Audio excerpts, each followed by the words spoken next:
Bom dia, boa tarde, boa noite. Hoje a gente vai falar sobre a tetralogia de Fallot. O meu grupo é composto pela Ana Carolina Zanforlin, Ana Clara Silva, eu, Clara Batistelli, o Davi Chamache, a Ellen Correia, a Esther Firpe e a Lívia Correia. Nós somos da turma 74C. Bom, para poder começar a aula de uma forma direcionada, vamos apresentar um caso clínico e, ao final, nós vamos discuti-lo. LAL, lactente de 5 meses, chega ao consultório médico para consulta de rotina acompanhado de sua mãe. Essa revela não ter grandes preocupações, porém afirma que a criança apresenta coloração azulada nos lábios quando chora. Diz que esses episódios ocorrem a cada poucos dias, mas resolvem-se de forma espontânea.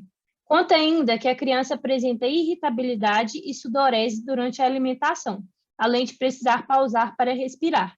Mãe afirma que LAL é sua terceira filha, alega que a gravidez transcorreu sem complicações, com acompanhamento pré-natal de rotina, e diz ter cessado tabagismo e uso de álcool ao descobrir que estava grávida no início do segundo trimestre. Ao exame físico, a paciente apresenta-se taquicárdica e com saturação de oxigênio em ar ambiente de 80%. Demais sinais vitais encontram-se dentro dos parâmetros de normalidade. A ausculta cardíaca é identificada sopro sistólico de ejeção, 4 cruzes em 6, com predominância em foco pulmonar. A associação desses achados aumenta as chances desse sopro ser patológico e não um sopro inocente. Bom, sobre a doença. A tetralogia de Fallot ela é uma cardiopatia congênita cianótica e ela apresenta 4 parâmetros. Primeiramente, uma comunicação interventricular, que está sendo apontado, né, na imagem direita pelas letras TSV. Além disso, uma destroposição de aorta, ou seja, a aorta ela vai se originar de ambos os ventrículos, em vez de apenas do esquerdo, estando posicionada justamente no defeito do septo interventricular. E nisso, ela vai passar a receber sangue de ambos os ventrículos. O terceiro parâmetro é uma obstrução da via de saída do ventrículo direito com estenose pulmonar, e que está sendo apontado pela letra EP, e, por último, uma acentuada hipertrofia concêntrica do ventrículo direito, que está sendo apontado pela letra HV. Eu acho que eu não falei da destroposição de aorta, seria na imagem as letras DP. Em relação à importância do assunto, bom, a tetralogia de Fallot ela é a cardiopatia cianótica mais comum. Além disso, ela está muito associada a outras anomalias. Em 25% dos casos, ela está associada à arco aórtico direito, em 5 a 10% à anatomia normal das artérias coronárias. Ela está associada também à estenose dos ramos da artéria pulmonar, a presença de vasos colaterais aórtico-pulmonares, persistência do canal arterial, defeito do septo atrioventricular de forma completa, defeito também dos septos atrial e interventricular, e uma regurgitação da válvula aórtica. Além disso, ela está associada a outras doenças. Um dado da American Heart Association fala que a tetralogia de Fallot ela pode ser vista mais frequentemente em crianças que apresentam síndrome de Down ou síndrome de Digeorge. Além disso, ela é muito importante devido à gravidade, uma vez que, por ser uma cardiopatia cianótica, ela causa redução da concentração de hemoglobina no sangue arterial. E o último parâmetro para a importância é a questão do manejo da doença, que uma melhora nos resultados para os bebês nascidos com a doença, os avanços no diagnóstico e no tratamento, tanto perioperatório quanto cirúrgico, e até mesmo os cuidados pós-operatórios, eles representam um grande avanço da medicina moderna. E esse avanço, ele permitiu um aumento da expectativa de vida dos bebês nascidos com a tetralogia de Fallot, que atualmente eles conseguem viver até a idade adulta. Bom, em relação à epidemiologia, as cardiopatias congênitas na população, elas têm uma prevalência de 0,8%, e a tetralogia de Fallot é de 0,08%. E ela é responsável por 7 a 10% de todas essas cardiopatias congênitas.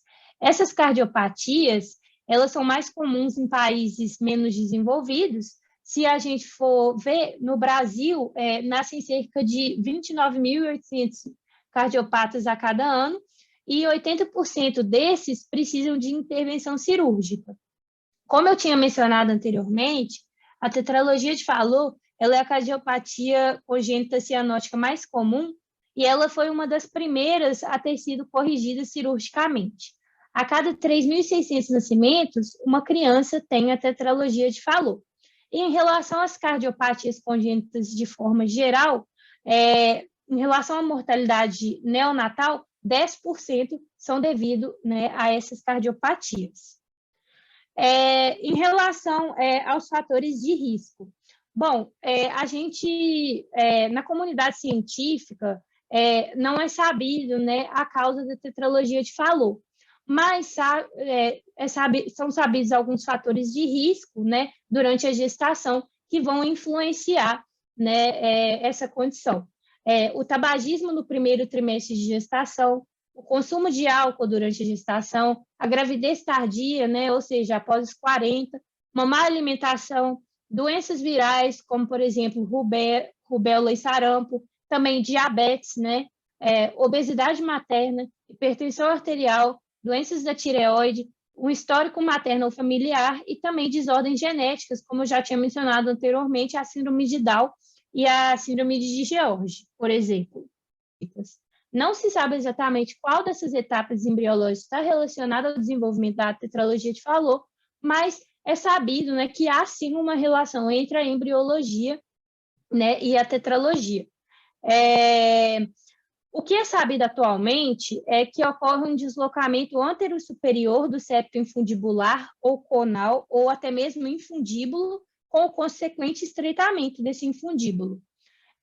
Só para lembrar, em relação aos aspectos de normalidade do ventrículo direito, o ventrículo direito ele apresenta 3 componentes. Uma via de entrada, que é formada pela válvula tricúspide mais os músculos papilares, um ápice trabeculado, que é formado pelas trabéculas cárneas, e a via de saída, que corresponde ao infundíbulo.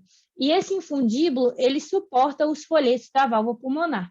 Aqui a gente destacou em rosa, né, algumas das estruturas mencionadas.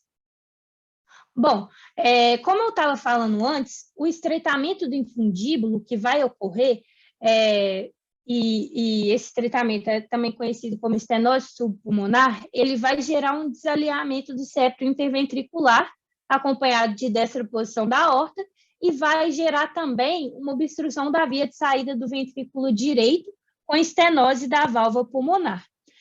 Sabemos, né, que esse estreitamento do infundíbulo é um fator determinante na tetralogia de Fallot, mas ele não é o único fator a influenciar na obstrução da via de saída à direita. Outros fatores são também uma válvula pulmonar, que para além estenótica, ela é usualmente bicúspide. Além disso, uma hipoplasia dessa válvula, do tronco pulmonar e das artérias pulmonares e ramos, e uma hipertrofia muscular subpulmonar, né, que seria na região logo abaixo da válvula pulmonar. Manifestações clínicas. As manifestações clínicas na tetralogia de Fallot, elas vão ter muita relação com o grau de estenose pulmonar e, assim, né, com a obstrução da saída direita. Na tetralogia cor-de-rosa, há uma estenose subpulmonar leve, que vai remeter a uma comunicação interventricular isolada. Então, o shunt, ele pode se dar da esquerda, para a direita, uma vez que, né, a pressão no ventrículo esquerdo é maior, né, uma vez que ele está relacionado com circulação sistêmica, e esse shunt da esquerda para a direita não vai ocasionar cianose. E o resultado final dessa tetralogia cor-de-rosa vai ser uma insuficiência cardíaca esquerda. Em relação à tetralogia de Fallot clássica, vai haver uma estenose subpulmonar mais importante, com uma obstrução mais importante da via de saída direita.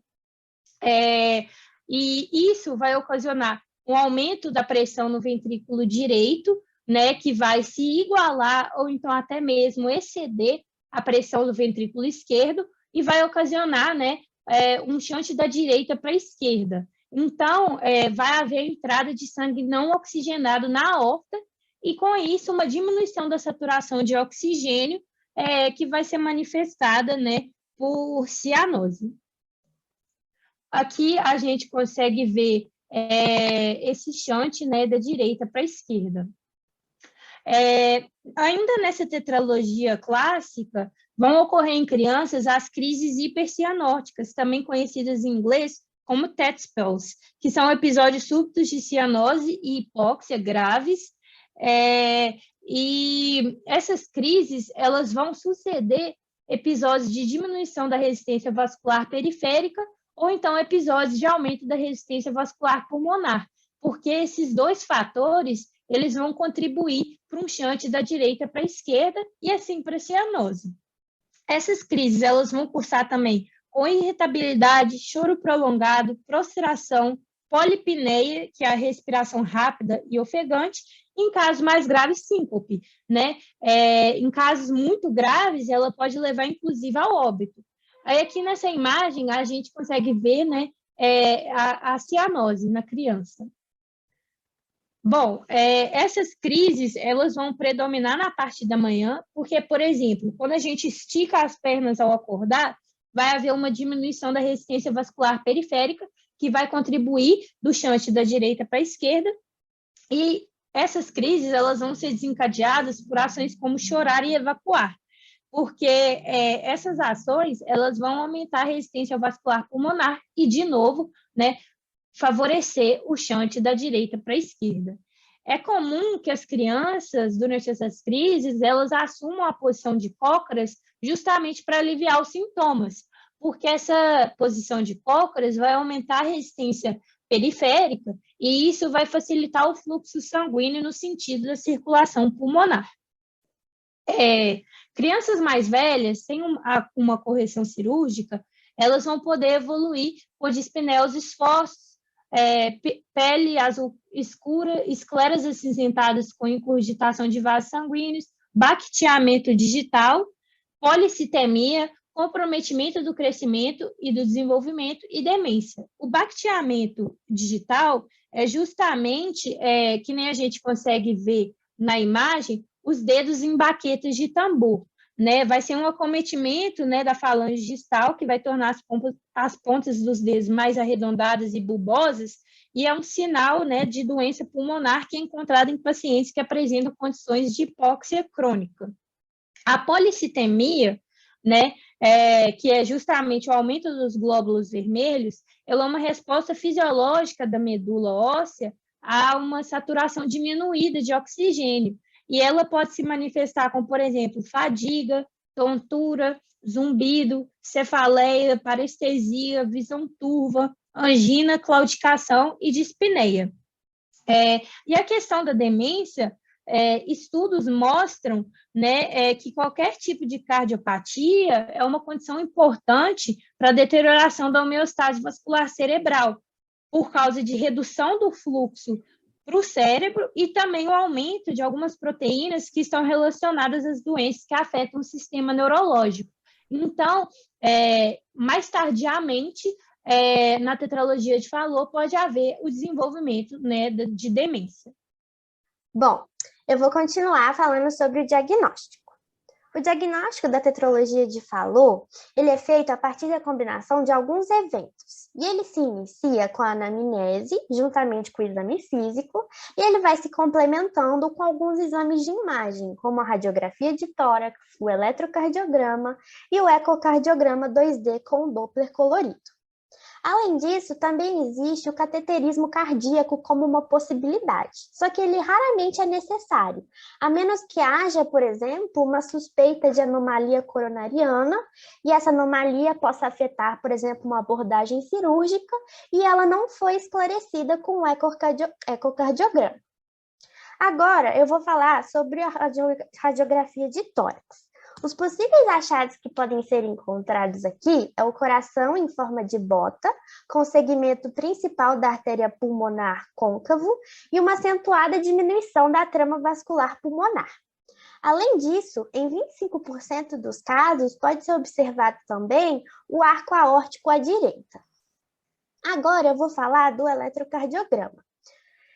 O principal achado que a gente encontra aqui é a hipertrofia ventricular direita, e ela é caracterizada por ondas R altas em V1 e em V2.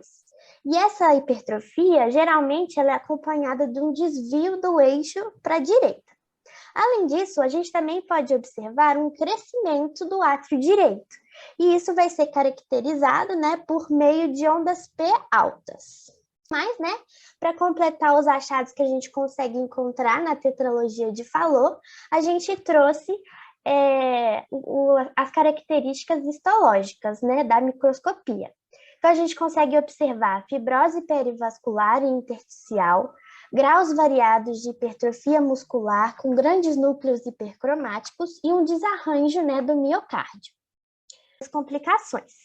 A tetralogia de Fallot, quando não tratada, ela tem uma probabilidade de sobrevida de 66% até 1 ano de idade, 49% até 3 anos de idade e 24% até 10 anos de idade. E existem casos também isolados de sobrevivência sem cirurgia até provavelmente 90 anos de vida. Em casos de tetralogia de Fallot que não é reparada, né, em crianças, a principal complicação vai ser o óbito. E ele é decorrente dos episódios prolongados, né, de cianose e de hipoxemia. E existem também complicações devido a esses episódios prolongados, como aumento de sobrecarga da pressão no ventrículo direito, causando anorexia, dificuldades de alimentação, alterações no trato digestivo, fibrose intersticial, insuficiência cardíaca direita, aumento do risco de arritmias auriculares ou ventriculares sintomáticas e um risco, né, de morbidade em longo prazo. Também é importante a gente destacar que quadros hipercianóticos, eles também podem apresentar algumas complicações, como a acidose metabólica. E essa acidose vai acarretar no aumento da resistência vascular periférica, que vai piorar o shunt, né, da direita para a esquerda. E no pós-operatório, é importante a gente salientar também que existem, né, podem ocorrer algumas complicações, como a taquicardia juncional ectópica, a estenose pulmonar residual com lesões valvulares predominantes, aneurisma ao nível da raiz da aorta, arritmias tardias, insuficiência pulmonar a longo prazo, né? Síndrome de baixo débito cardíaco, que ocorre na minoria dos casos, e a morte súbita, que vai ocorrer de 1 a 3,5% dos casos. Agora vamos falar do tratamento. O tratamento ele pode ser para tratar crises hipercianóticas ou um tratamento definitivo, né? Falando das crises, a gente pode colocar o paciente numa posição de cócoras e realizar a reposição de oxigênio. Mas caso esse método falhe, a gente deve utilizar morfina intravenosa e beta-bloqueadores. Qual que é o uso, né, do beta-bloqueador? Ele tem a finalidade de relaxar a musculatura ao redor da válvula pulmonar, e isso vai diminuir a estenose e aumentar o fluxo sanguíneo nos pulmões. Já a morfina, ela não tem um papel e um mecanismo esclarecidos ainda. E no caso de neonatos com cianose grave, deve ser realizada uma infusão de prostaglandina E1 para abrir o ducto arterioso. Agora, falando do tratamento definitivo, né, a única opção é a cirurgia. E ela quase sempre é realizada de forma eletiva. Então, eles selecionam ali crianças entre 2 e 6 meses de idade. Mas o tratamento cirúrgico ele deve ser realizado a qualquer momento que houver sintomas ou se essa obstrução, né, da via de saída do ventrículo for bastante grave. Além disso, existe também uma técnica chamada de Blalock-Taussig, não sei dizer essa palavra, e ela é utilizada para diminuir a hipoxemia, aumentar o fluxo pulmonar e proporcionar, né, um maior tempo para o crescimento da artéria pulmonar. Enfim, a gente vai voltar ao nosso caso clínico, salientando, né, aspectos importantes que vão ajudar a gente a chegar no diagnóstico, como, por exemplo, coloração azulada nos lábios quando a criança chora, a irritabilidade, sudorese durante a alimentação, essa pausa para respirar, né? São todos manifestações clínicas que a gente encontra nessa patologia. Além disso, né, o fato da mãe ter cessado o tabagismo, ter feito uso de álcool, e só descobrir que ela estava grávida no segundo trimestre, né, caracteriza também um fator de risco para o desenvolvimento dessa doença. E ao exame físico, a gente também encontra sinais e sintomas que são característicos, né, da tetralogia de Fallot, como a taquicardia, saturação baixa, o sopro sistólico, né, principalmente com a predominância ali no foco pulmonar. E é isso, essas são as nossas referências e obrigada!